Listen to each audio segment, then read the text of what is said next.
सुप्रभात बच्चों। पोलदार group education की ऑनलाइन क्लास में आपका पुनः स्वागत है, अभिनंदन है। हम बात कर रहे थे आंदोलनों के बारे में। आधुनिक भारत और आधुनिक भारत में हम पढ़ रहे थे गांधी युग को, और इस गांधी युग में हमने पहला जो आंदोलन पढ़ा वो पढ़ लिया इसको असहयोग आंदोलन। अब गांधी जी का जो दूसरा आंदोलन है वो है सविनय अवज्ञा आंदोलन। सबसे पहले आप इसको समझ लीजिए। विनय के साथ किसी काम की मना कर देना, इसे कहते हैं सविनय अवज्ञा। विनय के साथ, विनम्रता के साथ कार्य की मना कर देना, किसी कार्य को करने से मना कर देना, उसे कहते हैं सविनय अवज्ञा। विनय के साथ मनाही, उसे कहेंगे सविनय अवज्ञा। तो गांधी जी ने सविनय अवज्ञा आंदोलन शुरू करने के पीछे एक ही कारण रहा है कि नेहरू रिपोर्ट में, नेहरू रिपोर्ट कब आई? 1928 में। नेहरू प्रतिवेदन में या नेहरू रिपोर्ट में ब्रिटिश गवर्नमेंट को ये चेतावनी दी गई थी कि यदि आपने हमें डोमिनियन राज यदि अधिराज्य नहीं दिया गया, एक वर्ष के अंदर एक वर्ष का समय दिया गया, डोमिनियन राज्य का दर्जा नहीं दिया गया, तो हम आने वाले समय में पूर्ण स्वराज की मांग करेंगे। किसकी मांग करेंगे? पूर्ण स्वराज की मांग करेंगे। तो देखिए इस तरीके से नेहरू प्रतिवेदन के द्वारा अधिराज्य की मांग की गई और ये चेतावनी दी गई किसको? ब्रिटिश गवर्नमेंट को कि यदि एक वर्ष के अंदर अंदर हमें अधिराज्य नहीं दिया गया तो आने वाले समय में हम क्या करेंगे? पूर्ण स्वराज की मांग करेंगे। इस तरीके से जो नेहरू रिपोर्ट जो थी, नेहरू प्रतिवेदन जो था, उस पर कोई विचार नहीं किया गया ब्रिटिश गवर्नमेंट के द्वारा। इसके द्वारा ब्रिटिश गवर्नमेंट के द्वारा इस तरीके पर कोई विचार नहीं किया गया था। आपको याद रखना चाहिए कि हमारे यहाँ क्या आया? 1927 में साइमन कमीशन आया। क्या आया? 1927 में साइमन कमीशन आया। 7 सदस्य साइमन कमीशन का विरोध हमारे देश में जब वो आया तभी से शुरू हो गया था। क्यों शुरू हो गया था? क्योंकि साइमन कमीशन में एक भी भारतीय नहीं था, एक भी भारतीय सदस्य नहीं था। अर्थात जब हमारा भारत का कोई सदस्य इस साइमन कमीशन में है ही नहीं, तो उससे उनको कैसे पता लगेगा कि देश की राजनीतिक और आर्थिक स्थिति क्या है? इसलिए जब फरवरी 1928 को साइमन कमीशन मुंबई पहुंचा तो मुंबई में इसका विरोध हुआ और सबसे हमने जो लाला लाजपत राय का नाम सुना होगा, सबसे लाहौर में लाला लाजपत राय के सबसे ज्यादा विरोध हुआ लाला लाजपत राय के द्वारा, और सैंडर्स ने एक आदेश देकर के लाठीचार्ज करवाया और उस पर लाला लाजपत राय जो नेतृत्व कर रहे थे वो लाठी से घायल हो गया और S Simon commission go back के साथ ही वो हमारे बीच से लाला लाजपत राय भी अलविदा हो गए। लाला लाजपत राय ने कहा था कि मेरे ऊपर पड़ी एक एक लाठी ब्रिटिश गवर्नमेंट के लिए कफन की कील साबित होगी। इसने कहा, लाला लाजपत राय ने कहा था। इस तरीके से साइमन कमीशन गो बैक के नारे लगाए गए, क्योंकि 10 वर्ष के लिए देश की स्थिति यानी अभी जो हमारे भारत शासन अधिनियम 1920 का जो शासन अधिनियम लागू किया गया था उसकी का जायजा, उसका रिपोर्ट लेने के लिए साइमन कमीशन भारत आया था कि जाकर के भारत की स्थिति देखी जाए, क्या जो हमने अधिनियम बनाए गए हैं वो सही है या नहीं। इस तरीके का जो उन्होंने जो यहाँ आया था, तो इस तरीके से साइमन कमीशन का विरोध शुरू हो गया। और साइमन कमीशन का विरोध क्यों हुआ? इसलिए हुआ क्योंकि साइमन कमीशन में एक भी भारतीय नहीं था। क्या नहीं था? एक भी भारतीय नहीं होने के कारण साइमन कमीशन का विरोध होने लगा। जगह जगह साइमन कमीशन गो बैक के नारे लगाए जाने के। सबसे पहले मुंबई में पहुंचा 1928 में, वहां विरोध हुआ। लाहौर में लाला लाजपत राय के द्वारा नेतृत्व किया गया साइमन कमीशन गो बैक के नारे लगाए गए थे। सैंडर्स ने उस पर लाठी चार्ज करवाया और लाठी चार्ज में पूरी तरीके से घायल हो गए और बच गए। लेकिन मरते मरते कह रहे मेरे ऊपर पड़ी हुई एक लाठी ब्रिटिश गवर्नमेंट के कमर की कील साबित होगी, है ना। इस तरीके से और उसके बाद नेहरू रिपोर्ट आई और नेहरू रिपोर्ट में अधिराज की प्रतिवेदन में अधिराज डोमिनियन राइट्स की मांग की गई थी, लेकिन और ये चेतावनी दी गई थी कि एक वर्ष के भीतर भीतर यदि हमें अधिराज नहीं किया गया तो हम पूर्ण स्वराज की मांग करेंगे। इस तरीके से जब क्या नहीं किया गया, ब्रिटिश गवर्नमेंट के द्वारा हमारी इन चीजों पे ध्यान नहीं किया गया, तो गांधी जी ने क्या 12 मार्च 1930 से दांडी यात्रा शुरू कर दी, यानी साबरमती आश्रम से अपने 78 अनुयायियों के साथ 240 मील यानी लगभग 375 किलोमीटर पैदल यात्रा करके वो 5 अप्रैल 1930 को वहां पहुंचे। लेकिन पहुंचने के तुरंत बाद थोड़ी विश्राम भी चाहिए, इसलिए 6 अप्रैल 1930 को क्या किया उन्होंने, नमक कानून का नमक कानून तोड़ा। इस तरीके से 12 मार्च 1930 से दांडी यात्रा दांडी मार्च निकाला के साथ, ठीक है। और इस तरीके से सविनय आंदोलन 1930 से चालू हो गया। तो सबसे पहले हम पढ़ेंगे सविनय आंदोलन की पृष्ठभूमि। क्या पढ़ेंगे? सविनय आंदोलन की पृष्ठभूमि।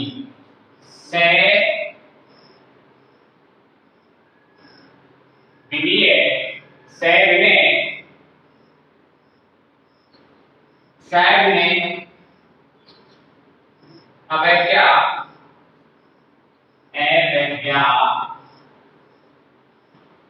आंदोलन, सविनय अवज्ञा आंदोलन की पृष्ठभूमि, ठीक है। अब देखिए सविनय अवज्ञा आंदोलन की पृष्ठभूमि, सबसे पहले जो है वो है नेहरू प्रतिवेदन, जो अभी मैं बता रहा था, नेहरू प्रतिवेदन। नेहरू प्रतिवेदन में भारत के नेहरू प्रतिवेदन में भारत के लिए औपनिवेशिक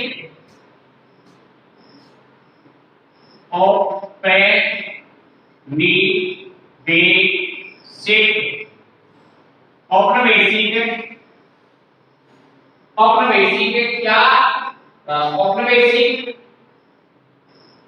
स्वराज्य की मांग की गई। औपनिवेशिक स्वराज्य की मांग की गई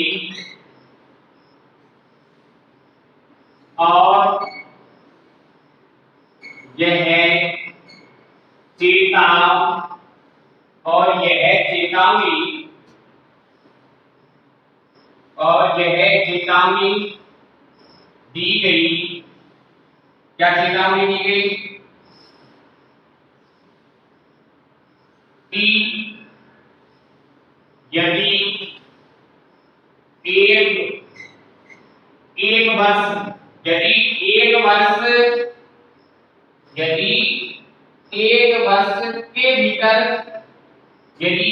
वर्ष के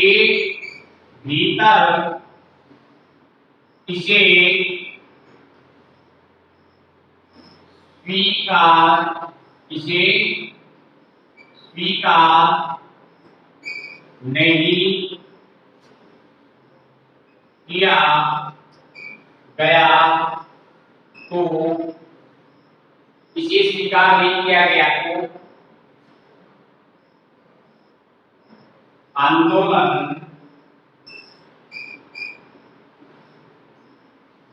किया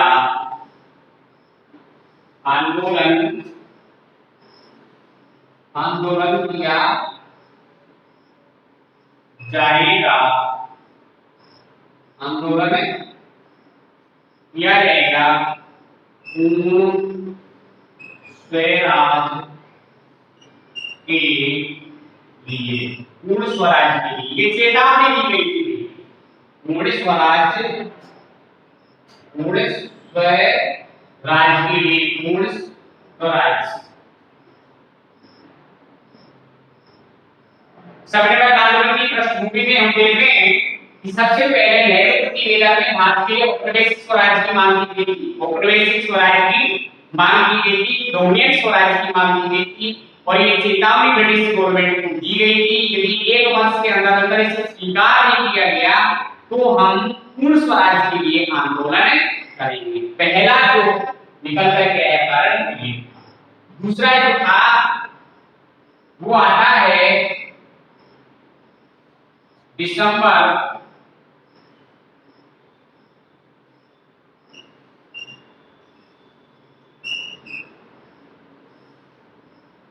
1929 का लाहौर अधिवेशन।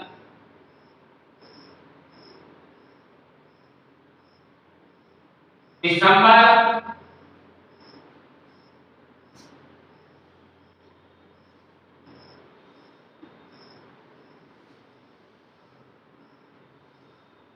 नंबर 2 में आएगा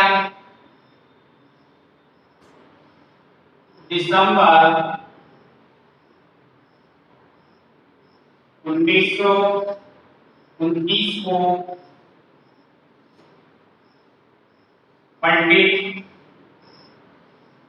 जवाहरलाल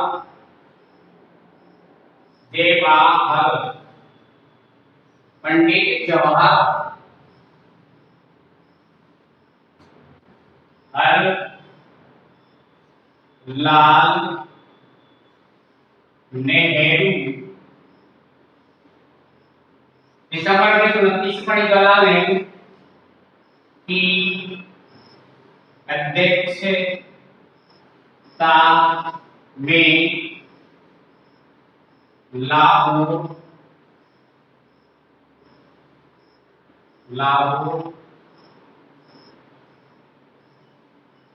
कांग्रेस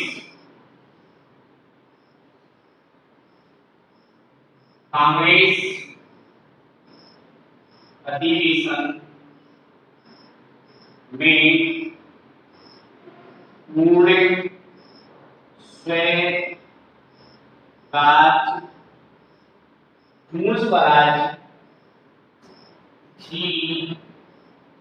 पूर्ण स्वराज की मांग की गई थी। थोड़ा ऐसे देख ले, दिसंबर 1929 को पंडित जवाहरलाल नेहरू की अध्यक्षता में कांग्रेस का लाहौर अधिवेशन हुआ और इस लाहौर अधिवेशन में पूर्ण स्वराज की मांग की गई थी कांग्रेस के द्वारा कि अब हमें औपनिवेशिक स्वराज ना चाहिए, हमें पूर्ण स्वराज चाहिए। तो कब हुआ, किसकी अध्यक्षता में? एक प्रश्न बनता है कई बार कि किस कांग्रेस के किस अधिवेशन में पूर्ण स्वराज की मांग की गई थी, तो आप बताओगे कांग्रेस के लाहौर अधिवेशन में। किसकी अध्यक्षता हुआ लाहौर अधिवेशन?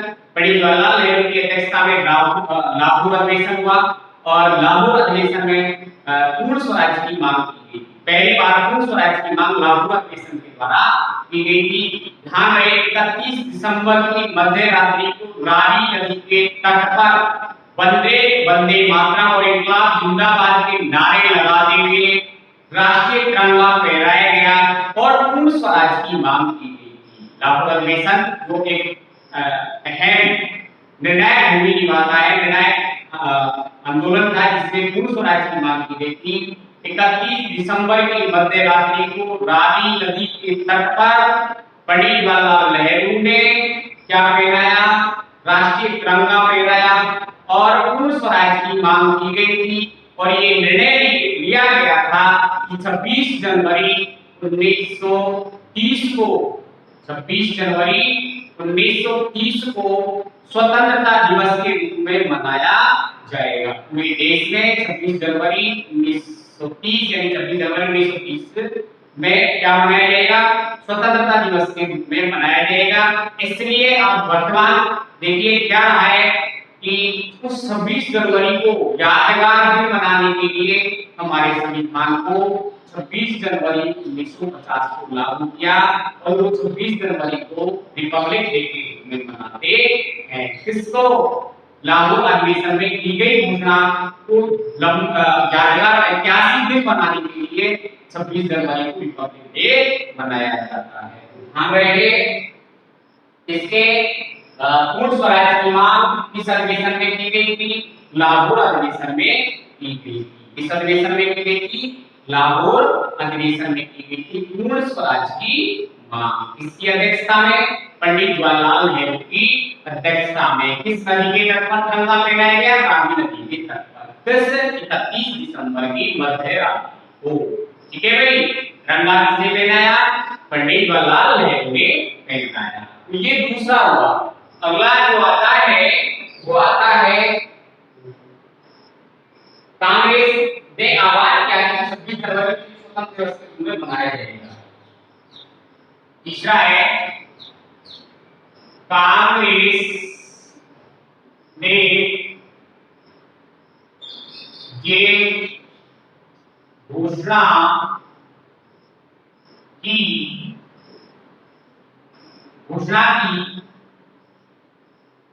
26 जनवरी 1930 26 जनवरी 1930 को स्वतंत्रता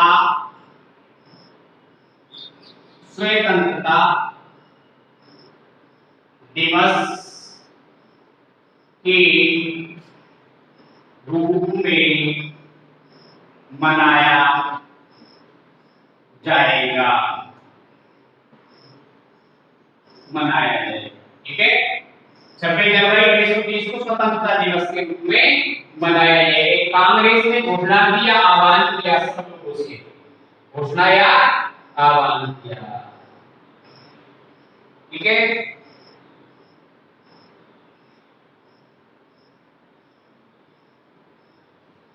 अब देखिए अगला है 14 से 16 फरवरी। ये क्या है, 14 से 16 फरवरी 1930 को साबरमती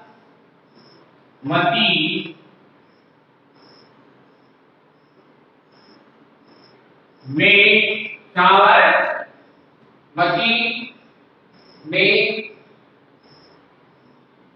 संपन्न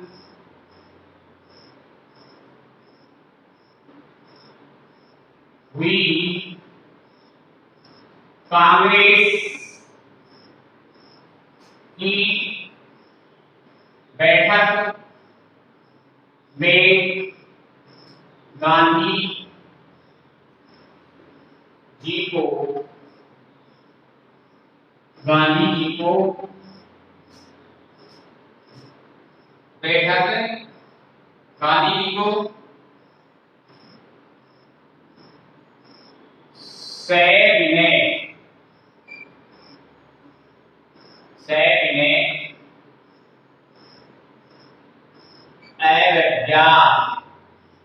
सविनय अवज्ञा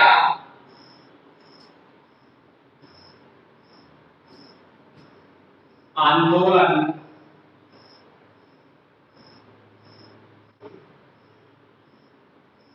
करने का पूर्ण अधिकार दे दिया गया। ठीक है, पहले 14 से 16 फरवरी 1930 को साबरमती में संपन्न हुई कांग्रेस कार्यकारिणी की बैठक में गांधी जी को सविनय आंदोलन करने की क्या दे दी गई, पूरे छूट दे दी गई, पूरे अधिकार दे दिए गए थे। ये हुई पृष्ठभूमि असहयोग आंदोलन। सबसे पहले क्या हुई कि सविनय अवज्ञा आंदोलन करने का पूर्ण अधिकार दे दिया गया गांधी जी को। सॉरी, सबसे नंबर 1 आती है नेहरू की लीडर ने भारत के लिए वैश्विक स्वराज की मांग की गई और ये चेतावनी दी गई, चेतावनी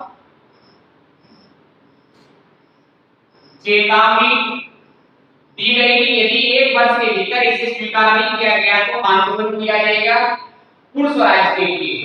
लेकिन 1 वर्ष की चेतावनी देने के बावजूद भी ब्रिटिश गवर्नमेंट ने, गवर्नर ने इस बात पर कोई ध्यान नहीं दिया।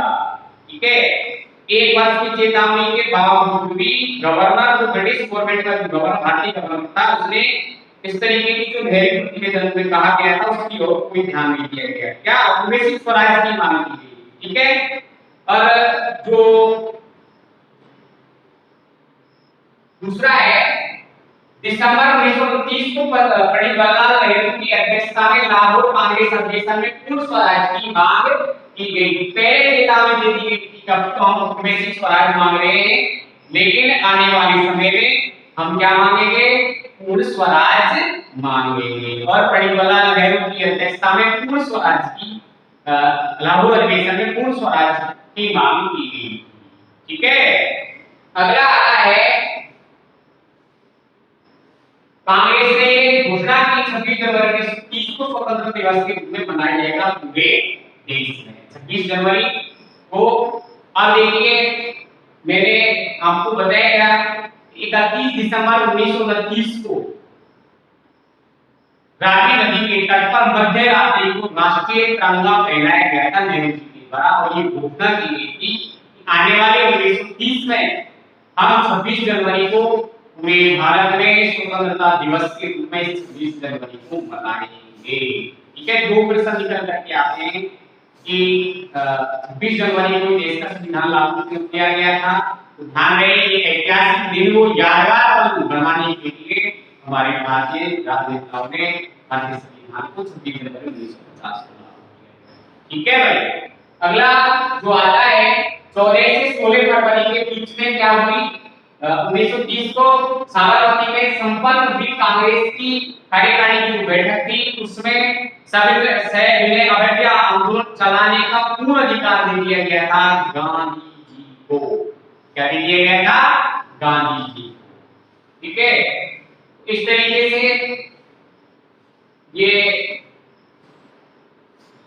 सविनय आंदोलन की पृष्ठभूमि हुई और इस पृष्ठभूमि ने गांधी जी को तैयार कर दिया था, आंदोलन करने के लिए विवश कर दिया।